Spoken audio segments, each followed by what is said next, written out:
బిచ్కుందలో జరిగిన కాంగ్రెస్ విజయోత్సవ సభలో పలువురు మాట్లాడడం జరిగింది. ఎమ్మెల్యే తోట లక్ష్మీకాంతారావు, మాజీ ఎంపీ సురేష్ షెట్కర్, పలువురు స్థానిక నాయకులు కూడా మాట్లాడడం జరిగింది. ఆ వీడియోలు మనం ఇప్పుడు చూద్దాం.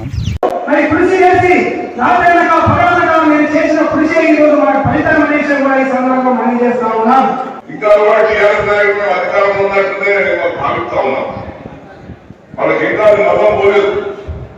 ఆ గుడిలో అసెంబ్లీలో కేటీఆర్ గారు అధికారులు మాట తిరుగుతుంటే వాళ్ళు ఇంకా ప్రజా తీర్పు వాళ్ళకి ఇంకా అర్థం కాలేదు.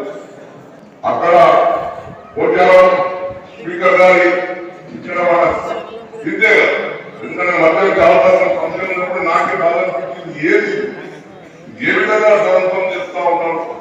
ఈ మధ్య ప్రకృతి వరాలు ఎంతమంది రేజీ 15-20 మీటర్లు కొడితే మీకు వచ్చే నీళ్లు అక్కడ అంతా ఎక్కిపోతే పంటలు పండిస్తావు శాస్త్రంగా ఏడాది అయిపోతుంది. ఈ విజయం నాది కాదు, మీ అందరి విజయం.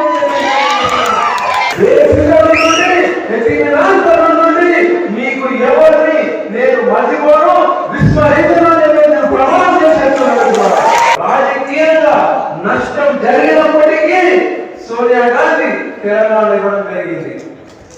ఆ తెలంగాణలో ఈ బిఆర్ఎస్ దొంగలు గత కోడి పిల్లలు గతపోయి దాన్ని పూర్తిగా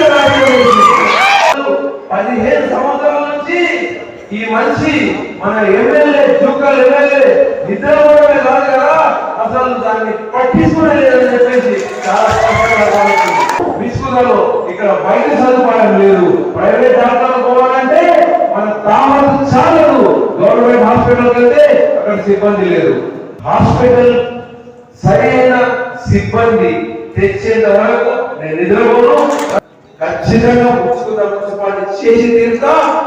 మన నియోజకవర్గంలో ఖచ్చితంగా ఇంకొక మున్సిపాలిటీ కనీసం మొత్తం 8 మండలాలు కలిపి 2 మున్సిపాలిటీలు కనీసం కృషి చేస్తానని విద్య, వైద్యం, ఉపాధి, రవాణా ఈ 4 అంశాలు ఏ ప్రదేశంకైనా అభివృద్ధికి సూచికలని చెప్పి మనం చేస్తున్నాం. ఈ 4 అంశాలు కాంప్రమైజ్ అయ్యేదే లేదు. వాటి గురించి మీరు ఖచ్చితంగా నేను ఆ గణనీయమైనటువంటి అభివృద్ధి తీసుకొచ్చి చూపిస్తా. ఈ న్యూట్రల్ నియోజకవర్గ ప్రజలు మీరు నాకు ఓటు వేసి నన్ను రుణం వేసిరు, నేను అభివృద్ధి చేసి రుణం తీసుకుంటా.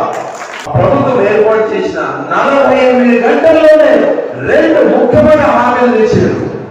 ఈ బీఆర్ఎస్ నాయకులు ఏమన్నారంటే ఈ 6 హామీలు మీరు ఎట్లా నిర్వహిస్తారని చెప్పేసి వాళ్ళకంటే వాళ్ళకి శాతకాలంత మాత్రాన కాంగ్రెస్ పార్టీ చేయదు అని చెప్పేసి సమస్య లేదు. 100 రోజులు పూర్తిగా అన్ని హామీలు మేము నెరవేరుస్తామని చెప్పి మనం చేస్తున్నాం. అది ప్రజా దర్బార్ ఏర్పాటు చేసి ఎవరు వెళ్ళడానికి వీలైనటువంటి సీఎం క్యాంప్ ఆఫీస్ ప్రగతి భవన్ గరీబోడు 10,000 మంది వచ్చేలాగా గేట్లు ఓపెన్ చేయడం జరిగింది. అదే మన ప్రజాస్వామ్యానికి మన ప్రభుత్వం యొక్క మంచితనానికి నిదర్శనం అని చెప్పి మనం చేస్తున్నాం. మిత్రులారా, మా నియోజకవర్గంలో చాలా మంది వార్తాలు ఉన్నారు. అయితే ఆ వార్తాలకు ప్రభుత్వం వైపు నుంచి ఇంకా గుర్తుకు రావాల్సిన అవసరం ఉంది.